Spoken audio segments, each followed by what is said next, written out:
Welcome to RBO. Today guys, we're going over the Drape Survival Kit. Very simple little package and a zip.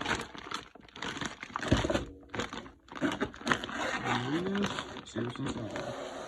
Right on top, we have our plus size red bandana, just to make sure we have either something to carry everything into. We can make a backpack out of it, or we can use it to filter water or mark trails or anything like that. Signal for help, first aid. We also have some nuts and some dried berries.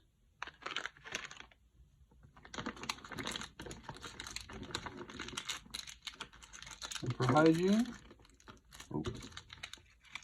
we have 3 water activated towelettes, as well as, they all stay together, 3 hard mitts, just give you a little bit of a boost. We also have a 9-hour emergency candle.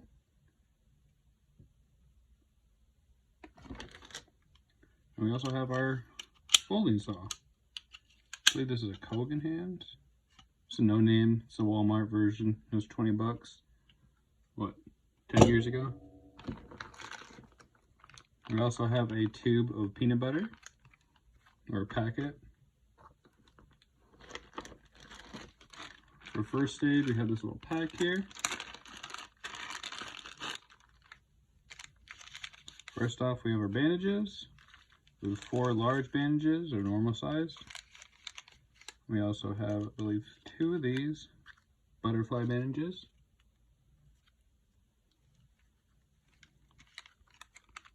Here we have our aspirin, some Metalite, our ibuprofen. Here's our sunscreen.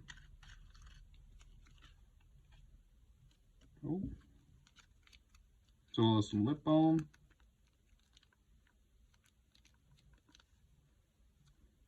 Pretty sure this one busted. Here we have some sting relief, as well as some triple antibiotics and some non-aspirin. But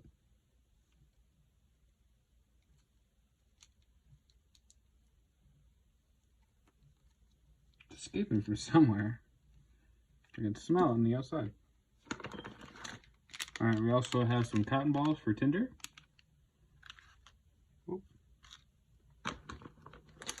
As well as some tin foil, either for cooking, boiling water, or having a nice dry surface to start a fire on, or even signaling.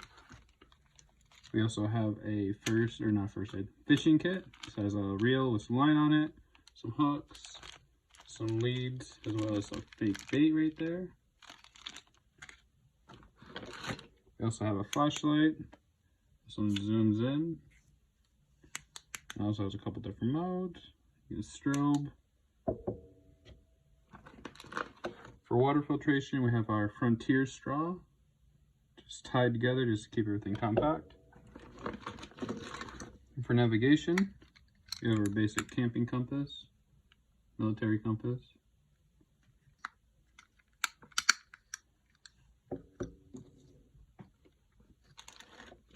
For cutting, we have our Garbarg Mora Canoe Scandinavian blade. I love this knife, full tang of course. The sheath's really nice as well. Nice hardcore hard plastic sheath. It's gonna get scraped up, I don't really care. I have a sharpener over here. We also have a ferro on this side. Another way of fire starting, we also have some UCO stormproof matches. Great for starting fires in damp environments. We also have a clipper lighter here. I love these lighters. They're wrapped in duct tape just to give it the ability so when you rip off a piece, light it just makes the life of the lighter last way longer. Thus the fuel lasts longer. As well as, these are cool. I might end up adding one of these to my smaller kits if I ever do some smaller kits. We also have a roll of duct tape here just for gear repair and first aid.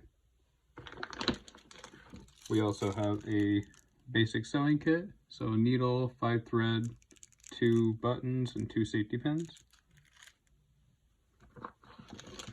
We also have some snare wire here. Oh, not some, we have a good bit of it. We also have our Gerber multi-tool.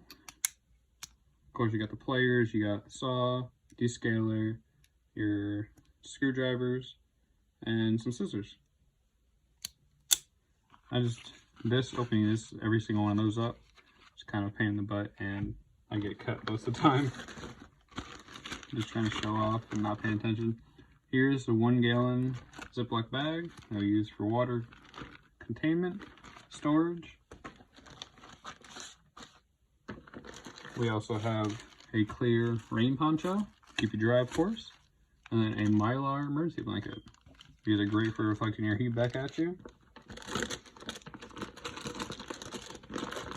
An additional way of fire starting, we have another fire rod, but this is a more full one, and it's longer, so it's easier to start a fire with than that shorter one. We also have our water treatment tablets here, along with our filter and water bag. For long distance signaling, we have the Acme Tornado whistle. Love these whistles. We also have some 550 paracord bunched up for our cordage. For nighttime signaling, we have a light stick. So you pretty much just crack this boy open, let it light up, and use a string that's either in there or some of the cordage you have. Put about 3 feet on it and do a circle motion in the air. So it's a nice bright circle that wouldn't be there. We also have an emergency shelter. I just like having the Mylar material and not much of it, so you can use it as pretty much like a tarp and have a nice dry surface if you're inside or outside putting it up. And yeah, let me know what you guys think in the comments. That is the kit. What you guys would do differently, how you guys would make it better. I always love hearing from you guys. Thank you guys for checking out the video, and look forward to uploading in the future.